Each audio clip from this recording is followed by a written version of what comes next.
अस्सलाम वालेकुम मेरे दोस्तों, सज्जनों और बेलियों। मैं हूं इजहार अहमद और वेलकम करता हूं आपको किचन गार्डनिंग चैनल पर। और साथ में उम्मीद भी रखता हूं कि आप सब लोग खैरियत से होंगे, फिटफाट होंगे, अच्छे से कामों में खूब अच्छी तरह से बिजी होंगे और गर्मी का खूब अच्छे से एंजॉय कर रहे होंगे। ये जून का महीना है दोस्तों, और जून के महीने में आपको मालूम है कितनी सख्त गर्मी पड़ रही होती है। और कुछ प्लांट्स ऐसे भी हैं जिसको जून और जुलाई की गर्मी गर्म लो और फुल सनलाइट बहुत अच्छी लगती है। और कुछ प्लांट तो बिल्कुल ही सर्वाइव नहीं कर पाते, बिल्कुल मर जाते हैं, वो बिल्कुल ठंड में ज़िंदा रहते हैं। गर्मी का सीज़न है तो गर्मी के सीज़न के प्लांट की बात भी करते हैं। ये आप बहुत खूबसूरत फूलों वाले पौधे को देख रहे हैं। जी हाँ, ये गर्मी का बादशाह है। जून और जुलाई और अगस्त के महीने का बादशाह है ये। सर्दी के महीने में बुज़दिल हो जाता है, ये डर जाता है, मर जाता है। लेकिन जैसे ही गर्मी आती है इसमें नई जान डल जाती है, नए नए पत्ते निकलते हैं। और दिन में जब सूरज खूब चिमचिपा रहा होता है और जितनी भी सनलाइट ज़्यादा होती है, हीटनेस ज़्यादा होती है, इसके फूल उतने ही ज़्यादा खिलते हैं और ज़्यादा बर्ड्स भी लगते हैं। इसका नाम है मॉस रोज़। इसको मॉस रोज़ भी बोलते हैं, फोटोलाका भी बोलते हैं। ये फोटोलाका प्लांट है। फोटोलाका गर्मी के सीज़न का बादशाह है। गर्मी के सीज़न में ये सिर्फ ज़िंदा रहता है। ये इसकी काफ़ी सारी स्पीशीज़ भी हैं, बहुत सारी इसकी नस्ल जिसको बोलते हैं, बहुत सारी वैरायटीज़ भी होती हैं। मैंने वैरायटीज़ और समझी थी लेकिन ये निकली कुछ और। मैंने नर्सरी वाले से पूछा था कि ये मुझे फ़र्शी दे दो। हम लोकल ज़ुबान में उसको बचपन में बोलते थे फ़र्शी, लेकिन उसको दोपहर बूटी भी बोलते हैं। मतलब जो गर्मी के सीज़न में दोपहर के टाइम और सर्दी के सीज़न में दोपहर के टाइम खूब फूल खिलते हैं उसमें से। लेकिन ये भी देखने को वैसी ही है, लेकिन ये वो नहीं है जो मैं चाह रहा था। तो शुक्र है कि मुझे उसने बता दिया कि भाई ये फोटोलाका है, ये सिर्फ गर्मी के सीज़न में रहेगी। जैसे ही सर्दी आएगी ये मर जाएगा, ख़त्म हो जाएगा और नेक्स्ट इसकी प्रोपगेशन सीड से जर्मिनेशन इसकी स्टार्ट होगी। ये कटिंग्स के थ्रू ग्रो नहीं होती। मैंने समझा था कि ये वही होगी दोपहर बूटी जो कटिंग्स के थ्रू भी ग्रो हो जाती है, बहुत ईजी टू ग्रो होती है वो। लेकिन ये वो नहीं है। लेकिन इसके अंदर फूल जो है काफ़ी, देखिए काफ़ी बिग साइज़ के फूल लगे हैं। जो नॉर्मल होती है ना दोपहर बूटी जिसको बोलते हैं, उसका फूल का साइज़ छोटा होता है। इसका करीब 2 इंच का इसका साइज़ का फूल का साइज़ है। और ये देखिए वाइट कलर का कितना खूबसूरत लग रहा है। और ये देखिए ये कुछ येलो येलो सा मुझे बहुत खूबसूरत लगता है। और इसमें से काफ़ी सारे बर्ड्स अभी निकल रहे हैं और ये बर्ड्स निकलेंगे तो ये दिन के टाइम फूल खिल जाते हैं। इसको मैं कल रात में लेकर आया तो रात में बर्ड्स इसके बंद थे, जिस तरह ये है बर्ड थे। तो मुझे सही मालूम नहीं पड़ रहा था कि कौन से फूल होंगे इसमें, मतलब कि कौन से कलर्स होंगे। लेकिन जब अब मैं सुबह आया छत के ऊपर तो उसके फूल देखे तो खिले हुए थे, फूल ही खिले हुए थे। मैं बहुत खुश हुआ देख कर के मेरे से फूल खिल गए। वेल, ये मुझसे फूल नहीं खिले, ये इसका सीज़न है। ये डेली बेस पर ये फूल देता है, फ्लावरिंग करता है। इस प्लांट को आप हैंगिंग पॉट में भी लगा सकते हैं। ये बेसिकली शैलो रूट्स होती हैं इसकी। शैलो रूट्स समझते हैं आप? मतलब कि उसका ट्रंक नहीं बनता, टैब रूट उसकी नहीं बनती, उसका मोटा सा जड़ नहीं बनती।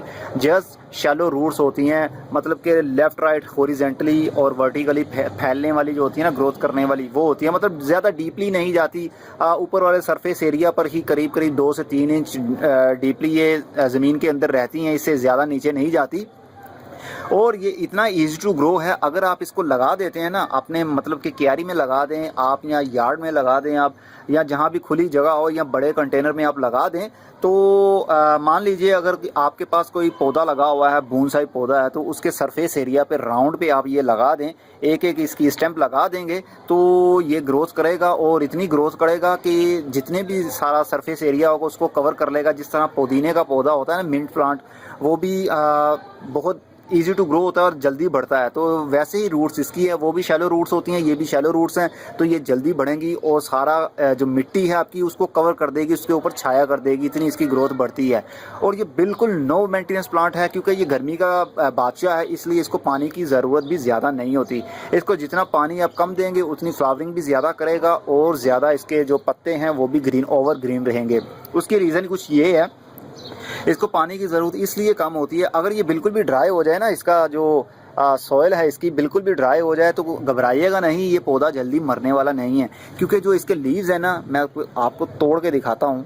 इसके जो लीव्स हैं इसके अंदर काफ़ी हद तक जो रस मौजूद होता है, मॉइस्ट मौजूद होता है, मॉइस्चर मौजूद होता है, पानी इसके अंदर मौजूद होता है। तो अगर हम ज़मीन के अंदर, मतलब इस गमले में पानी नहीं भी देते तो ये जो इसके लीव्स हैं, तो एक लीव्स नहीं है, ये कितने सारे 1000 के करीब इसके लीव्स होंगे।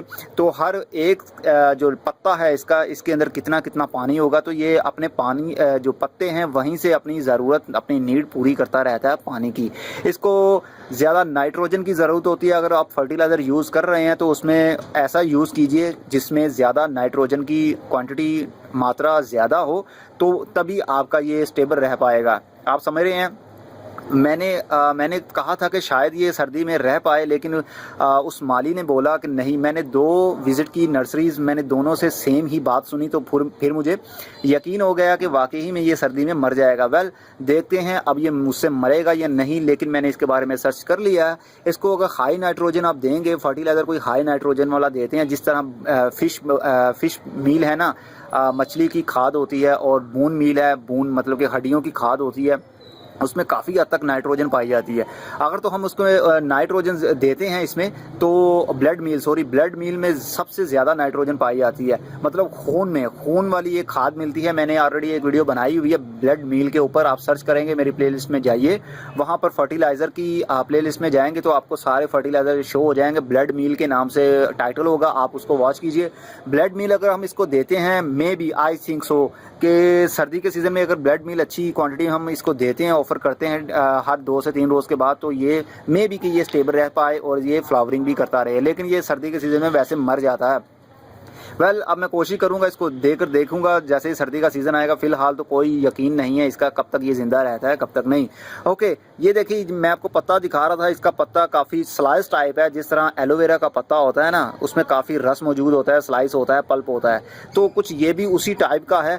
तो इसको मैं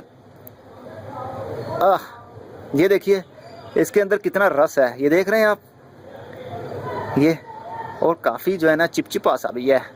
पता नहीं ये हर्बल प्लांट है या नहीं। वेल, मैं टेस्ट नहीं करने वाला इसका, नहीं तो मेरी आदत है कि मैं हर चीज़ को टेस्ट ज़रूर करता हूँ। ये देखिए कितना इसमें से रस निकला है, अभी भी इसके अंदर मौजूद होगा। तो अगर हम इसको पानी नहीं भी देते तो ये अपने पत्तों से अपनी ज़रूरत को पूरा करता रहता है। समझ रहे हैं आप। इसलिए आप इसको ज़्यादा पानी मत दीजिएगा। अगर ज़्यादा पानी देंगे तो ये मर जाएगा, इसके पत्ते झड़ जाएंगे, येलो होकर गिर जाएंगे, और इसकी जो स्टेम्स हैं वो भी मुरझा जाएंगी, गिर जाएंगी, और फ्लावरिंग भी नहीं करेगा। ये इंडोर प्लांट नहीं है, ये फुली सनलाइट प्लांट है। जितनी मर्जी गर्मी हो, जितना मर्जी हाई टेम्परेचर हो, ये ज़्यादा खुश रहता है उस टेम्परेचर में, और फ्लावरिंग भी खूब करता है। एक एक स्टेम्प के ऊपर ये देखिए 2 बड लगे हुए हैं। ये एक स्टैंप है, इसके ऊपर 2 बर्ड लगे हुए हैं। और ये कटिंग्स के थ्रू, जो दूसरी में बोल रहा था ना आपको, दोपहर बूटी उसको बोलते हैं लोकल ज़ुबान में, दोपहर बूटी, इंग्लिश नेम नहीं मालूम, लेकिन वो भी इसी की स्पीशी होगी। तो ये अगर उसको हम कटिंग्स के थ्रू लगा देते हैं, जिस तरह मैं अभी काटता हूँ एक, ये देखिए जिस तरह मैंने एक तोड़ लिया है, तो इसको अगर हम मिट्टी के अंदर लगा देंगे, इसको अगर हम मिट्टी के अंदर दबा देते हैं, करीब 1 इंच एरिया इसका कुछ इस तरह से दबा देंगे, तो ये मुरझाएगा नहीं, वहीं से अपनी ग्रोथ भी स्टार्ट कर देगा। चंद रोज़ में इसमें से भी बर्ड निकलना शुरू हो जाएंगे, नए नए फूल निकलना शुरू हो जाएंगे। वो इतना ईजी टू ग्रो होता है। वेल, ये मैंने समझा वही था, लेकिन ये वो नहीं निकला, लेकिन फिर भी बहुत खूबसूरत है, मन को भाता है, खूबसूरत लगता है। अगर हैंगिंग पॉट में, प्लास्टिक हैंगिंग पॉट में आपने इसको लगाया हो और ये झुक जाते हैं, मतलब कि अगर इसकी ग्रोथ स्टेम की ज़्यादा लंबी होगी तो ये झुक जाते हैं कुछ इस तरह से। तो राउंड पे आपके जो आपने पॉट यूज़ किया होगा, राउंड पे ये फूल खिले होंगे, और कितना खूबसूरत मंजर लगता है, दिल को भाने वाला। ओके दोस्तों, ये तो था प्लांट, बहुत easy to grow, low maintenance plant है। इसको फर्टिलाइज़र की ज़रूरत नहीं है गर्मी के सीज़न में। सर्दी के सीज़न में मुझे नहीं मालूम मैं इसको ज़िंदा रख पाऊँगा या नहीं। वेल, मैं इसकी केयर करने की कोशिश करूँगा। सर्दी के सीज़न में वैसे हीट तो होती ही नहीं, अब मैं इसके लिए स्पेशली हीटर तो लगा नहीं पाऊँगा।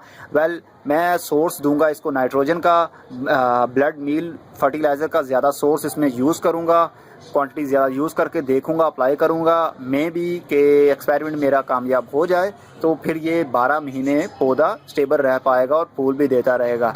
ओके दोस्तों, अगली वीडियो में फिर किसी नई इन्फॉर्मेशन के साथ मिलेंगे। तब तक के लिए goodbye, see you and tata, और अपना बहुत सा ख्याल भी रखिएगा। और हाँ दोस्तों, इसके फूलों में से बिल्कुल भी खुशबू नहीं आती, बिल्कुल भी कोई हल्की सी स्मेल भी नहीं होती। मान लीजिए ये कागज़ के आर्टिफिशियल फूल हैं, कुछ इस तरह का आप समझ लीजिएगा। वेल, होते बहुत, पेटल इसकी बहुत सॉफ्ट हैं, जिस तरह टिश्यू पेपर होता है, कुछ इस तरह की। ये देखिए मैंने इसको हाथ लगाया, कैसे ये बंद होना शुरू हो गया। जैसे ही सूरज ढल जाएगा, 7 से 8 बजे का टाइम हो जाएगा शाम को, तो इसके जो फूल हैं झुक जाएंगे, मतलब कि बंद हो जाएंगे। जिस तरह बर्ड होता है उस तरह इसकी क्लोजिंग हो जाएगी, शटर डाउन हो जाएगा इसका, और नेक्स्ट सूरज जब निकलेगा दोबारा से ये खिलना शुरू हो जाएंगे। मुझे बहुत खूबसूरत लगा है, खुशबू हो या ना हो लेकिन खूबसूरत तो दिखता है ना।